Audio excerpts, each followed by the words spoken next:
Good morning and welcome to Rising. Welcome back from holiday. We've got a great show for you today. We've taken everything we own that's white and set it on fire, thrown it out of our closets, right? Isn't that the rule? No more white clothing after Labour Day. I hope you were celebrating the cause of Labour yesterday, Robby. Marching in any union parades? Oh, yes. Actually, there were protesters who marched past my apartment the other day in Navy Yard, as most people know where I live by now. And you know, I'm just such an enthusiast for the First Amendment that God bless them. You let them go on their way. I'm glad they were allowed to go untrammeled. A good holiday you had? I did, thank you. Yes, all well. I enjoy a good long weekend, so it was peaceful and pleasant. Yes. I'm glad to be back with you. Mine as well. Coming up on Rising, 9 former CDC directors are bashing HHS Secretary Robert F. Kennedy Jr., saying he is endangering Americans' health. Plus, President Trump says he'll be awarding former New York City Mayor Rudy Giuliani, who was injured over the weekend, with the Presidential Medal of Freedom. And a federal judge blocked a Trump administration move to deport minors back to Guatemala. But first, Robby, let's get to it. What is on your radar?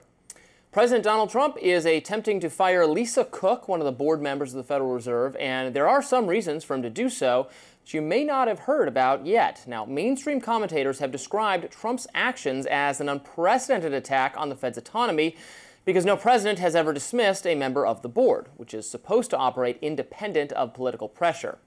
Conservatives, on the other hand, say the allegations against Cook make her a special case.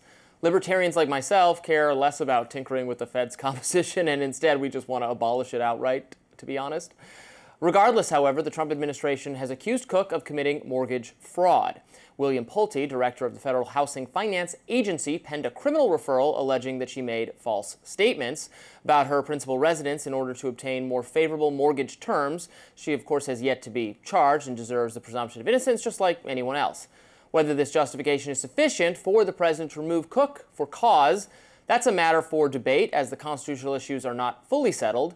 Trump is in a long-running dispute with Federal Reserve Chair Jerome Powell and wants to bend the Fed to his will in order to get monetary policies that would benefit the administration in the short term. Firing Cook is clearly political in that sense, but on the other hand, it's reasonable to expect Federal Reserve Board members to have their own finances in relatively perfect order, I would think. But what has interested me most about Lisa Cook is actually a totally separate controversy from 5 years ago. I'd completely forgotten about it, but the kerfuffle is worth revisiting in light of recent developments. So when Cook was first nominated to the Fed a few years back, there was some scrutiny of a paper she had written about the impacts of racism on black entrepreneurs between the years 1870 and 1940. According to the abstract, Cook found that political violence against black Americans during that time period caused them to receive 1,100 fewer patents. Now, that conclusion seems straightforward enough, reasonable to assume that the rise of segregation was a serious impediment to black achievement. But a subsequent study suggested Cook actually got her figures wrong. She relied on a statistic that was not relevant, and it prompted the conservative activist Christopher Rufo, who many of you know, to audit her writings and conclude that, as with former Harvard University President Claudine Gay, Cook was somewhat incautious when it came to quoting, paraphrasing, and copying other scholars' work.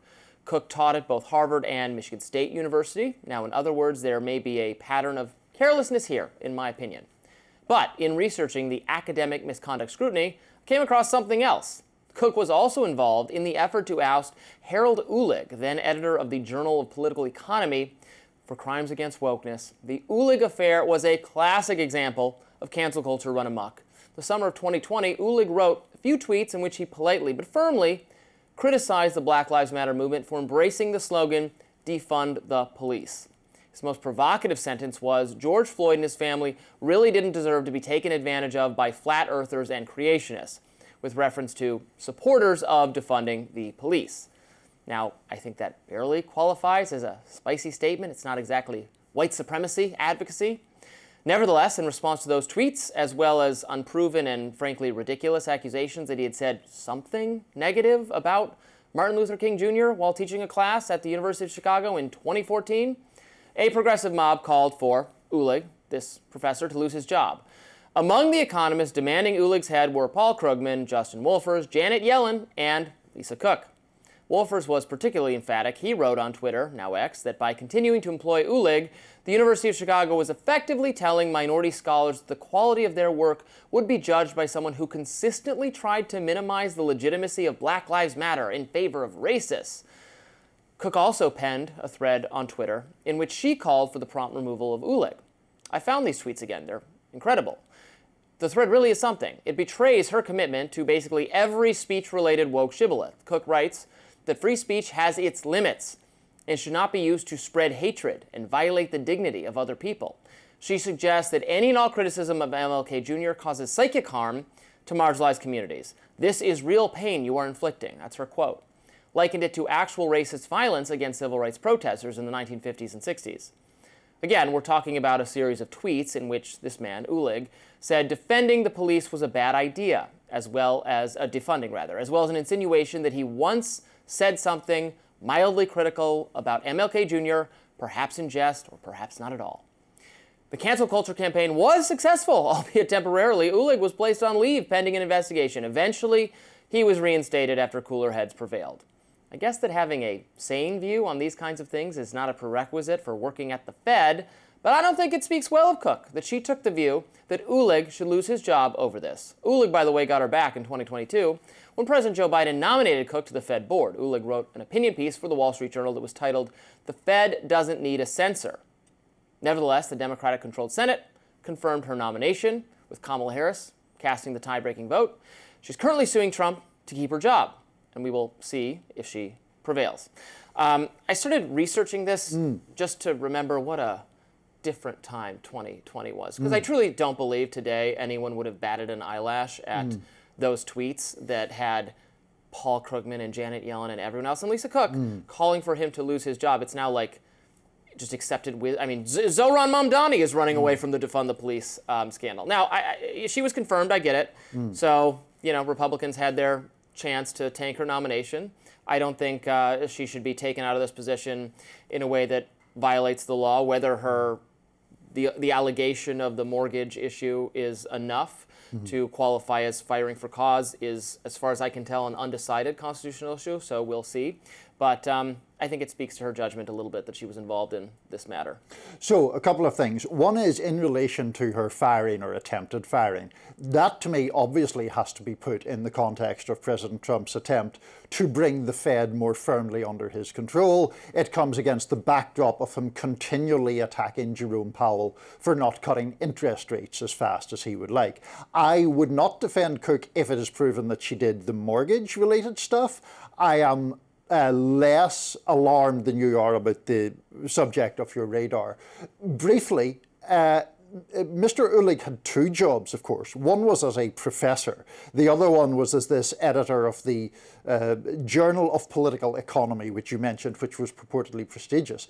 The petition against him was aimed at the second of those jobs, arguing that if he were biased against black people, that would not be obviously an appropriate attitude for someone who's the editor of such a job to have. In relation to the George Floyd thing, you read the point which I found rather patronizing on his part, the suggestion that people who support defund the police are equivalent to flat earthers. The thing about Martin Luther King was the suggestion, which someone else did corroborate, that in an MLK lecture on MLK Day, he said, "I don't know why it's a holiday. They always complain about something. I probably offended some of them," and then turned to a black student and said, "like you." The black student being a man called Bokhar Ba, who's now assistant professor at Duke University. Those comments to me do call into question whether that is someone you want editing a prestigious journal, inclusion or exclusion of which affects people's career. Of course, as a presumably tenured professor, he has a lot of free speech rights there that shouldn't be encumbered by that.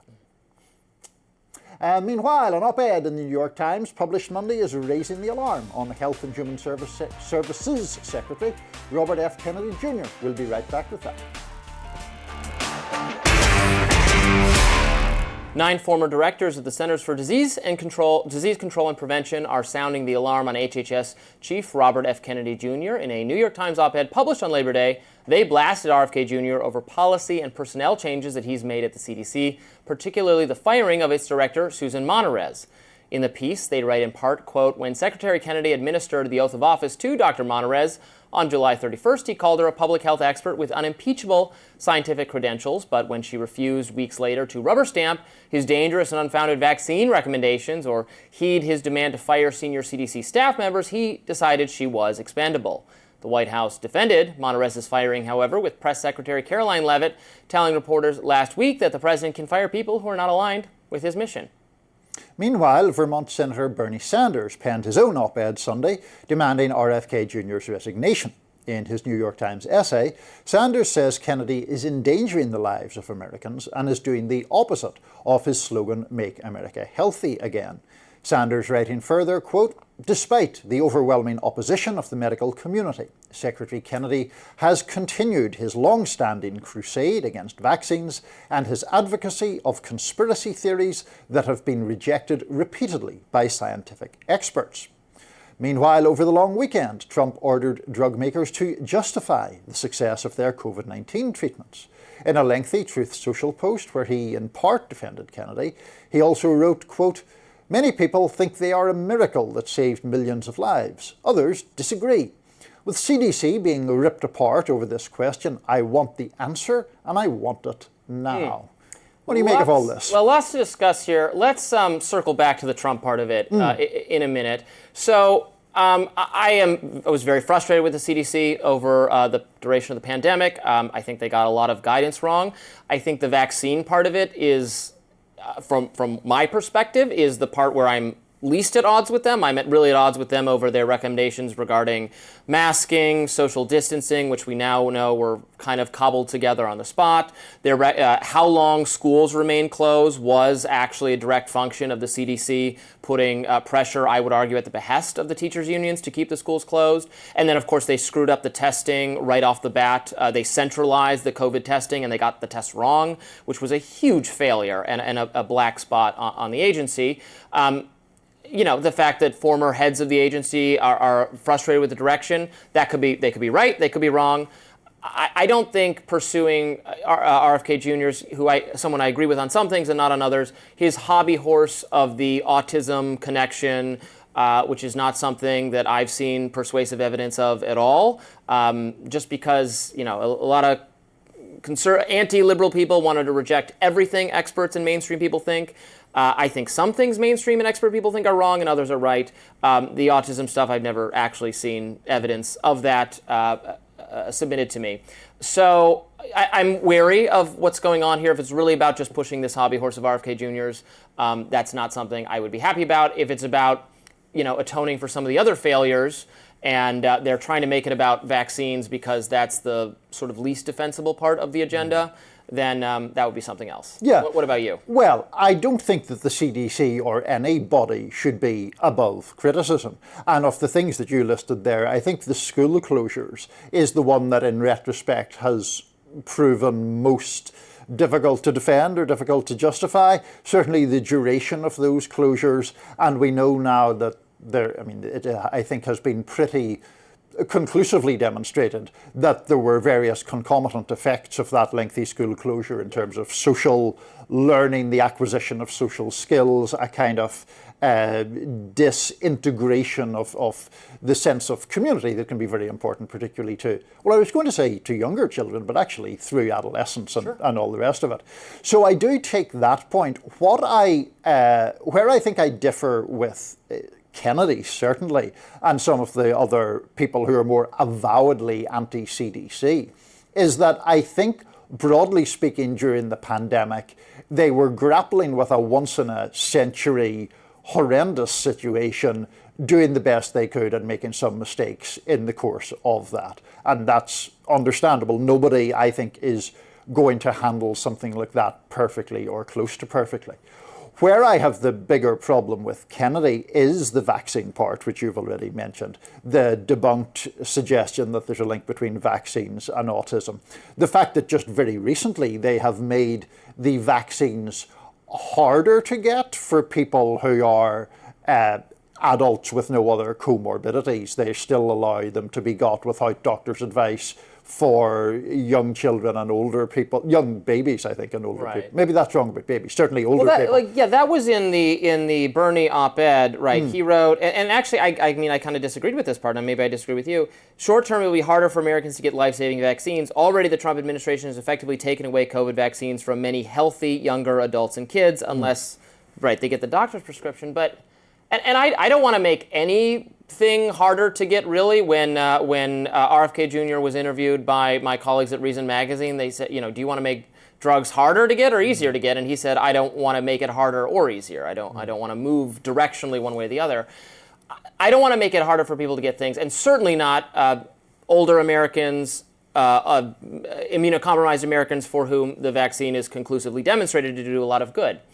But we also don't just, Vinay Prasad has said this, and this has affected my thinking, we don't just give pharmaceutical interventions to people if there's no evidence that they will, even if they're not going to do harm, that there's not going to do them any good. Like, we don't just give antibiotics to people on demand. You got to demonstrate you're actually sick with that thing. Like, if you go into the doctor and say, I have a sore throat, they got to prove you have an infection before they're going to give you antibiotics. If it's just something viral, they're not going to give it to you. And now, if we were with someone who had that, they might weigh other factors, but they don't just give it to you willy-nilly. And I think that's the same thinking around the vaccines for COVID, for otherwise healthy adults and teenagers. But because sure, it can't demonstrate a statistical difference in your health outcome. That's why I don't think making it a little harder under that circumstance to get it is a big deal. But surely the rebuttal to that is, well, two things really. One is the parallel or the analog would be flu shots, which people are able to just wander into a CVS or Walgreens and get. That there had been the situation where COVID boosters were able to be got in that level. And to the point about statistics, I mean, it is true that actually the vaccines do lower your chances of being hospitalized if you get COVID, regardless of what age you are. But your odds of being hospitalized if you are a teenager or otherwise healthy adult are so astronomically low anyway that you can't statistically demonstrate a difference, is my understanding. Which is why European countries have moved in that direction as well. For, again, not overall, but for teenagers. And the difference with the flu vaccine might be COVID is was at its peak so many more times contagious than the flu that the immunity we have from prior strains might be more vast than what we have from the flu, because not everybody gets the flu every year. And at some point, like 90% of all people on Earth had COVID. Let's very quickly go back to Trump by the end of this. I think his comments could be read in multiple ways, because he wants to take credit for Operation Warp Speed. So I kind of saw him not exactly weighing in on Kennedy's side, or I don't think he wants to back away from that achievement. I think he was actually sincerely pointing to defenders of the vaccine to say, come up with a messaging campaign to prove why this worked that I want to take credit for, not saying I'm disassociating myself from this. Yeah, as you say, we're almost out of time, but I saw him kind of akin to that, except a bit more cynical. I think he's trying to thread a needle where he can keep taking credit for Operation Warp Speed, but he kind of pays lip service to the anti-vax people who like Canada. Well, I'm sure we'll discuss that more later this week. Next on Rising, Homeland Security Secretary Kristi Noem claims Los Angeles would have burned down if it weren't for the National Guard. Don't go anywhere. DHS Secretary Kristi Noem took a jab at California Governor Gavin Newsom and L.A. Mayor Karen Bass during an appearance on CBS's Face the Nation Sunday. She did so while defending President Trump's deployment of National Guard troops there to quell anti-ICE raids. Let's watch. I do know that L.A. wouldn't be standing today if President Trump hadn't taken action. Then that city would have burned down if left to the devices of the mayor and the governor of that state. So many of those homes and businesses that were in downtown L.A. and in those areas were dealing with riots and violence, and coming in and bringing those federal law enforcement officers in was incredibly important to keeping peace.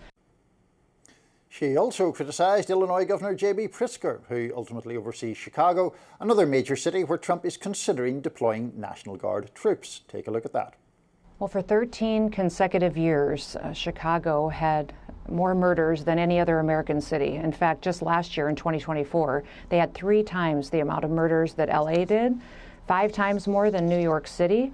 So he can talk about what a great job he's doing as governor, but he's failing those families. This seems like it's more about Governor Pritzker's ego now, rather than actually protecting his people. The savior of L.A. So in ridiculous. Trump we Wow. trust. Look, I will say this. I think that it is not healthy to worship political figures on the level that Donald Trump occasionally, more than occasionally, it garners from his supporters and surrogates and people in his administration. I think that would be unhealthy, or was unhealthy when it was Barack Obama, who had, in some cases, a somewhat similar level of reverence, at least at the beginning, from his people. Maybe they soured on him over time. I don't think that's good here. LA would still exist as an organization, Certainly. if not for the feds being deployed. And moreover, I like Kristi Noem very much as a governor during COVID for resisting what I thought of as federal tyranny. So it's been a little bit jarring to see her become the most visible face of federal troops being sent everywhere, which is not a policy I necessarily love, although I do certainly want to deter crime in the nation's capital, which at least has a federal connection. I'm much less happy about the prospect of just having a permanent national federal police presence in every city, and I hope we would remember some of our, anti-COVID, anti-lockdown, anti-Patriot Act sort of liberty inclinations. Well, I'm with you on the liberty part, at least. I find Kristi Noem's statement completely ludicrous. The idea that LA would have burnt to the ground if Trump had not intervened. Just no evidence to support that at all. I would, for what it's worth, dispute that Obama, even in the early days, had the kind of scenario that we saw play out at that Trump cabinet meeting recently. They gave him a Nobel Peace Prize for nothing. They gave him a Nobel Peace Prize for bringing hope to the world. but there were not Obama cabinet meetings where people were lining up as if it was some sort of Idi Amin in Uganda kind of situation where people were lining up to pay tribute to him. Just briefly, we don't have a huge amount of time for this segment. The Noem thing is very consistent with what Trump himself does, which is cast things in some ludicrously hyperbolic, dark way, and then claims credit for clearing them up. And we're seeing this in DC, which he a while ago, just last month, described as under siege from thugs and killers, which is never how I feel as I'm wandering around the city, and has now declared that it is a crime-free zone, which it also isn't. Sure, we did have a week free of murders, and that was a good thing. I now have noticed over time, I've noticed the federal troop presence in the city, and things are running a little bit more orderly. It's not a permanent solution, but for the rest of summer, I think crime is down a little bit. Well, I mean, assaults with a dangerous weapon were up in the first week, even as the murder went down from 2 to 0 and then back up to 1. I think we're seeing very marginal differences for a very big increase in the presence of military on the streets, which I dislike. In any event, President Trump is going to do something that we're going to say in a second. He's going to take aim at voter ID laws and mail-in ballots. Hear what he has to say next. Stick around. Your next trip to the polls could look a little different.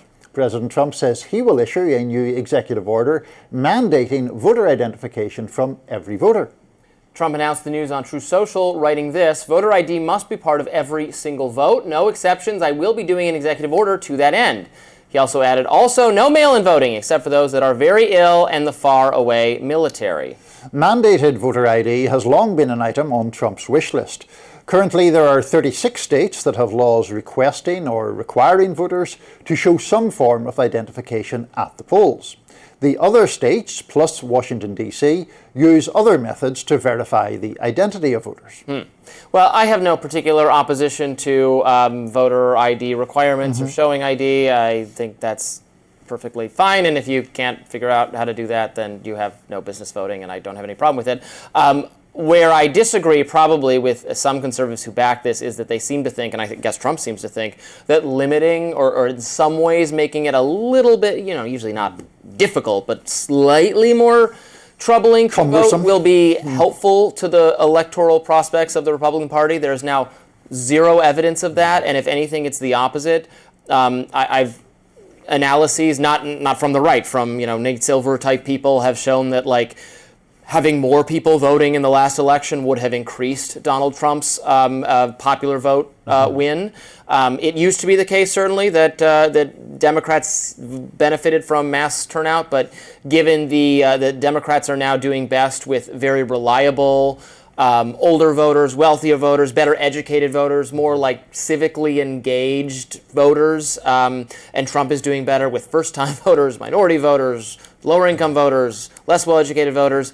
This whole make it more, it's a plan that doesn't make no sense. Now, that's not to say that our voter laws should be written some way to benefit one part or the other, but given that I suspect that's what animating this, it's a little silly. But I don't care if you have to show ID. Now, it should not, I don't want anything done by executive order. It should be done by Congress. But right. So as is often the case with Trump moves, there are two separate strands to this. There's the abstract argument that can be made for the thing, and there's the fact that it's Trump who's proposing it. As for the abstract argument on the thing, I have become increasingly sympathetic to voter ID. I just don't think the arguments against it are really strong enough, and people do make the very valid point that we need to show ID for so much all the time, that to suggest that it is an excessively cumbersome requirement for voting seems fairly dubious. Now, mail-in voting, I think that is a very separate issue. I am not remotely persuaded by Trump's argument that mail-in voting is inherently dangerous, inherently insecure, or whatever. There is a broader argument to be made about where, essentially where there are particularly older black voters whose birth records sometimes have slightly different spellings of their names because, they were born at a time when, frankly, there wasn't very much care taken in officialdom to record things correctly, and whether it would place a burden on them. But I take your point that overall, the idea, which was prevalent until quite recently, that a lower turnout election would benefit Republicans and a higher turnout election would benefit Democrats, that's, I think, very much in question. On the Trump thing, and I'd be fairly brief about it, just the fact that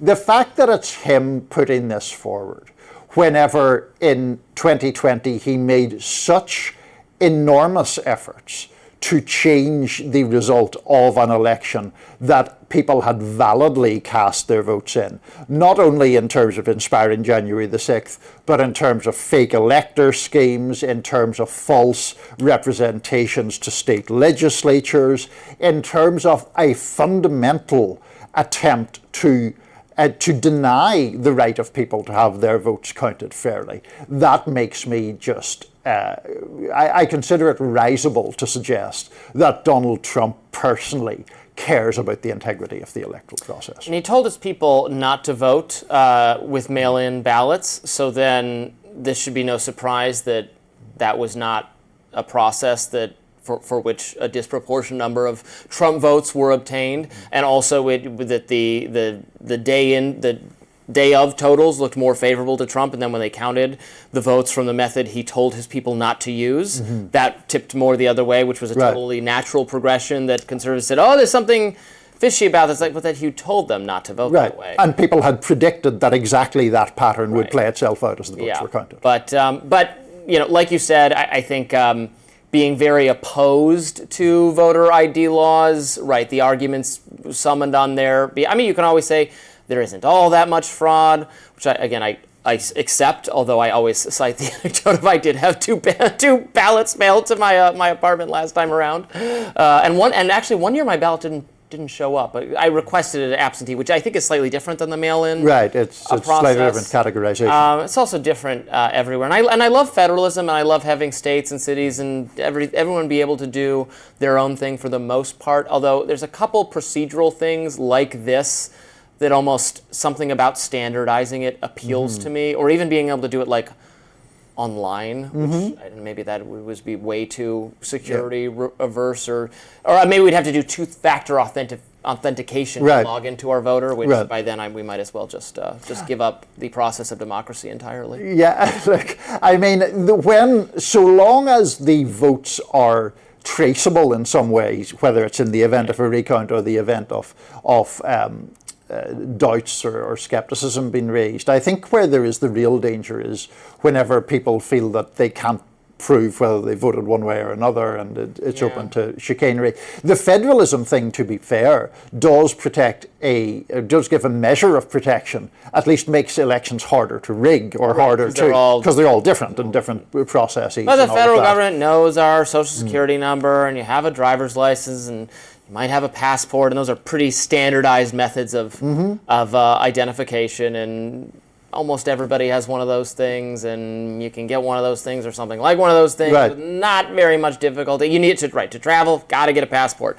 Walk into a bar, you got to have your ID up to date. You got to even have it up to date. I have a buddy who has been too lazy to have his ID. This happened to me once, probably 10 years ago, that my driver's license got out of date, and I forgot to update it, and you had to schedule an appointment to do it, and it's really annoying. But I couldn't buy any of my cherished red wines until you were spurned from I'm like, but it still says my name on it. It's not. And like, no, it's expired. I'm like, all right, that's how it works. Yeah, no, I mean, those things are fair. I just get back to the point that I do not believe that Donald Trump has a sincere interest in making the voting system have greater integrity. I think all the evidence from his entire political career is that he is animated by either a desire to cast aspersion on fair votes or on trying to game the system more broadly to give him a greater chance of winning. Sometimes I wonder what information gets back to him. Not him specifically, anyone in a political context or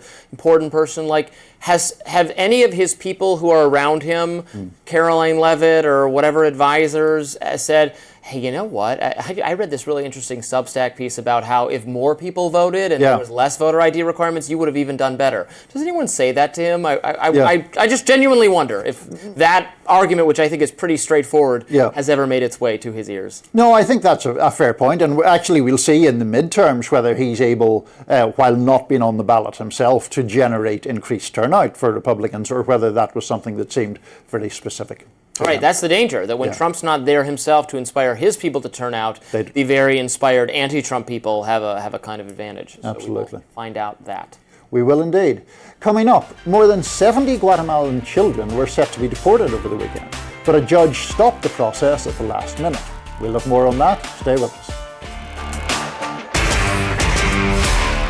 A federal judge is blocking plans from the Trump administration to send migrant children home to Guatemala. The judge issued the order Sunday afternoon as more than 70 kids were already boarded on planes set to take off from Texas.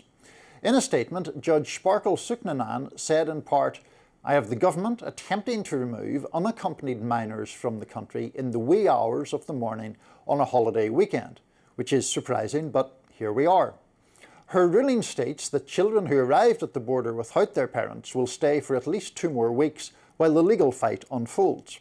Trump advisor Stephen Miller argues, however, that these children are better off being sent back to the parents right away. He writes, quote, these smuggled migrant children were orphaned in America by the Biden administration. The minors have all self-reported that their parents are back home in Guatemala, but a Democrat judge is refusing to let them reunify with their parents. The government of Guatemala has formally requested their return. There are tens of thousands more smuggled minors orphaned in America by the Biden administration. The Democrats are refusing to allow back home with their families. According to the National Immigration Law Center, this legal battle could affect more than 600 Guatemalan children currently in the U.S. Well, look, I certainly think the process should play out, whatever it is. We shouldn't be sending people out of the country contrary to a judge's orders or without a judge looking at the matter. That's all fine. However, the details in here, I think, to me, somewhat suggest that they should be sent back to their families and parents. I mean, the government of Guatemala wants them back. These are custody disputes on some level, or at least in many of the cases, maybe not all the cases. Maybe they're not all the same. Maybe some of those children should remain here because it's not clear what family situation they're being sent back into, but others should go because their legal, moral, philosophical guardian, their actual parent, is still in Guatemala and wants them back. I don't see. This is a little bit like an Elian Gonzalez situation or something. Should the U.S. government move to prevent that transfer and continue housing and paying and providing for these children whose legitimate guardians are somewhere else? So to me, the key thing you said there was maybe some of them are different. And the reason we don't know whether some of them are different or not is that there has not been the process that would typically be gone through, where some of these children do have legal representation and are arguing that they would be in danger if they were returned to Guatemala. The Guatemalan government, which Miller keeps talking about as if the Guatemalan government has said, yes, bring them all back now, its actual position is we will accept them back after due process has been gone through, has been discharged. So Miller is making this argument in contravention of what the representatives of the children actually say, or the representatives of some of the children actually say, i.e. we would be in danger if we were returned to Guatemala. That is obviously a claim that you want to be especially mindful of adjudicating in a fair manner when it is minors who are whose fate hangs in the balance here. We've already seen the Trump administration blow past these kind of concerns with other people, whether it's the wrongful deportation of Kilmar Abrego Garcia to El Salvador, or the previous example back earlier this year, where there was a judge who asked for planes going to El Salvador to be turned around. The administration effectively ignored that. They made an argument that, the planes are now in international airspace, so that's just too bad. When I think a common sense reading was that they had the capacity to turn those around. Then, as a consequence of all that, we had situations where the guy who became something of a cause célèbre, Andre, the guy who'd worked as a hairstylist here, was actually Venezuelan, was gay, was, I think, not judged by anybody to be a member of Tren de Aragua, which was the claim made against all those deportees. He ends up in a prison in El Salvador, then has to get back to Venezuela. He alleges he was sexually assaulted in the prison. Real injustice being done to people because of this expedited process done when it would be just as easy to go through the courts and give people their due process, and then you wouldn't have all of these suspicions about kids being sitting on the tarmac in the wee hours of the morning to be deported. Yeah, I mean, there are some key differences between those cases, that being that those people were sent right to a prison, which was really an awful prison also, that made it harder for me to say, with all due haste, they need to be taken out of this country, they're going to be taken to a prison. I do have a zeal to reunite children with their parents or legal guardians with all due haste. And I feel that in contexts even that have nothing to do with immigration. I've written a lot and edited work by my colleague at Reason, Lenore Skenazy, on child services in the States that are, I'm sure there are people working there who do good work, but are often awful and often, in my view, wrongly interfering in family matters, or interfering. The average case is intervening in a family matter where the family circumstance for the child is not ideal, but separating the child from their family is a worse outcome, placing them in foster care. Foster care is also extremely abusive. The environment has to be really bad. The home environment for the kid has to be really, really bad, in my view, for the right outcome to be the government to come and take the kid away, because that is itself traumatizing, and where they end up is often not very good. So and also I've covered tons of cases where parents did nothing wrong. Often this is a minority. This is black families or poor families where there's a presumption of them having done something wrong. And authorities intervene, take the kid away, and they have to go through, even wealthy parents, even people with plenty of access to resources, the way the state can separate you from your children. I've seen it so many times. So I would say that even in those cases. So here, does the kid want to go back? What is the situation on the other side? I would not necessarily just automatically side with whatever, pro-immigration law type people who are looking out for them. Maybe they're acting in good faith. Maybe they're acting on good faith on behalf of some of those kids. In many of those cases, it might be and I don't know why this is just happening now. I don't know how long these kids have been in detention, and it was being done in secret. Again, contrary to the will of a judge, we're not going to have any disagreement there. But I would want the wheels of justice to move very rapidly to get these kids back to to their parents without much question if there is a parent and that's what they want to do. Yes, but my argument would be the wheels of justice have barely moved at all here, and in fact have been evaded or attempted to be evaded by these speedy deportations. All the questions that you raise, which are very valid questions, does the kid want to go back? Are the people in the pro-immigration lobbies behaving in a good faith way? All of those things are things that could be tested at immigration hearings for the children concerned. It is, I mean, the analogue to the foster care situation, and I have some sympathy for what you're talking about on that score, is if you had a child here in America, you know, born in America to American parents, and there was some suggestion of abuse or maltreatment, well, if that child wanted to be out of the family home, we would take that desire seriously. It would not necessarily be the sole determinant, right, but it would be something that we would take seriously. Here, among these children, you have at least some who say, we don't want to be taken back to Guatemala. Now, is that because they've a nicer life here and there's nothing, you know, and it's a different economic circumstances, or are they in real and credible fear of danger? If the latter is the case, the United States government should not be sending them back to Guatemala.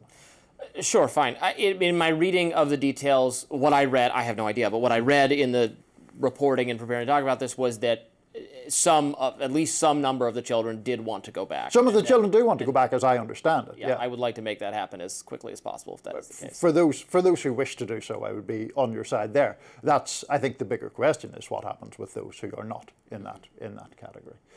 Next up on Rising. Oh, I've just stolen your read. Do you want to read it? That's perfectly fine. President Donald Trump says he will award Rudy Giuliani the Presidential Medal of Freedom. I know you're very excited to announce that news. Very excited. Because you're such a fan of Giuliani, yes, who was, by the way, hospitalized following a car accident.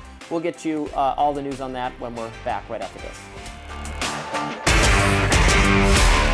President Donald Trump announced on Monday that he will award former New York City Mayor Rudy Giuliani with the Presidential Medal of Freedom. That's just 2 days after Giuliani was injured in a car accident in New Hampshire. Trump posted to Truth Social, "As President of the United States of America, I am pleased to announce that Rudy Giuliani, the greatest mayor in the history of New York City and an equally great American patriot, will receive the Presidential Medal of Freedom, our country's highest civilian honor. Details as to time and place will follow." Giuliani, who served as mayor from 1994 through 2001, was of course praised for his response to the 9/11 terrorist attack. He was hospitalized this weekend after his motor vehicle was apparently struck from behind at a, quote, high speed on Saturday. In a statement posted to X, Giuliani's head of security, Michael Ragusa, said the former mayor was transported to a nearby trauma centre, where he was diagnosed with a fractured vertebrae, multiple lacerations and contusions, as well as injuries to his left arm and lower leg. The statement continued that prior to the incident, Mayor Giuliani was, quote, flagged down by a woman who was the victim of a domestic violence incident. Mayor Giuliani immediately rendered assistance and contacted 911. He remained unseen until responding officers arrived to ensure her safety. Per Ragusa, Giuliani is in good spirits and recovering. It sounds like a kind of a wild incident and a serious accident at his age, even to suffer those kinds of things. And perhaps it was like a road, if it was a domestic violence. They haven't exactly said that it was connected to him helping the woman, but it kind of seems fishy if it was not. But yeah, it's a very peculiar sequence of events that they mentioned. So this woman sort of flags a car down. It happens to be Giuliani's car, and then he's rear-ended a short time afterwards. I'm not quite sure if there's something being implied there or not. Yeah. Curious one. Curious indeed. You are not a fan of Giuliani. Certainly not. I'm sure you can't be. I find the Presidential Medal of Freedom to have just become very partisan and political anyway over the time. I probably should have prepared a list of previous awardees who I find undeserving of it. Doesn't really matter to me either way. I would certainly not give one to Giuliani. I think his record as mayor is obviously contentious, although you can point to a massive drop in crime over his tenure. That's due to a lot of factors. Some of it is his governance, some is not. Some of his governance, but nevertheless, some of the policies were questionable. I think he would have had a mixed but favorable record if he just left it there. I did not enjoy his run for president when he was the most full-throated advocate of regime change and intervention in the Middle East on a stage that also included John McCain. He was by far he fought with my guy, Ron Paul, on this point, and I think history has proven that Ron Paul and not Rudy Giuliani was correct about that.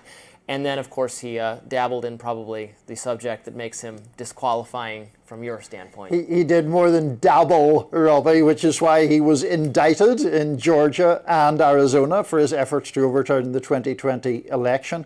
It's also the reason why he was quite rightly done for defamation. And I think that case really goes to why so many people have so many huge problems with him. The people he defamed was a daughter and mother in Georgia, Shay Moss and Ruby Freeman, who were doing a very good but very otherwise low-profile civic duty of being election workers.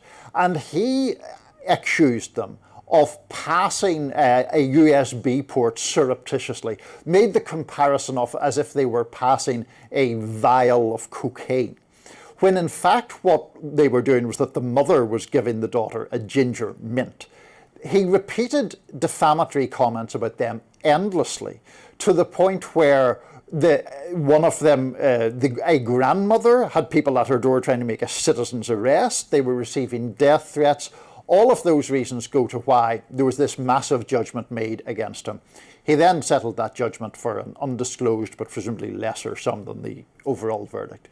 But this is a guy who was found liable for that defamation, which was gross, was indicted twice, was disbarred in both DC and New York for the conscious use of false claims in making legal procedures. And so I think it is outrageous that he should be honoured in any way at all.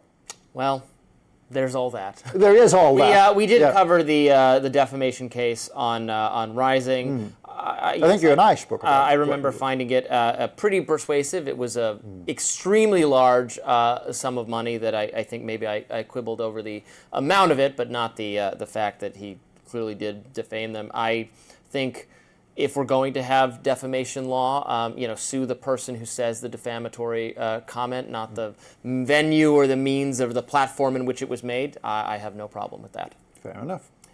Well, that does it for us today on Rising Live. Look out for more exclusive YouTube content coming your way today, and be sure to like, share, and subscribe to The Hill's YouTube channel so you never miss any content. And for those of you who like to listen while on the go, we're now available anywhere you listen to podcasts. We'll be back tomorrow. See you then.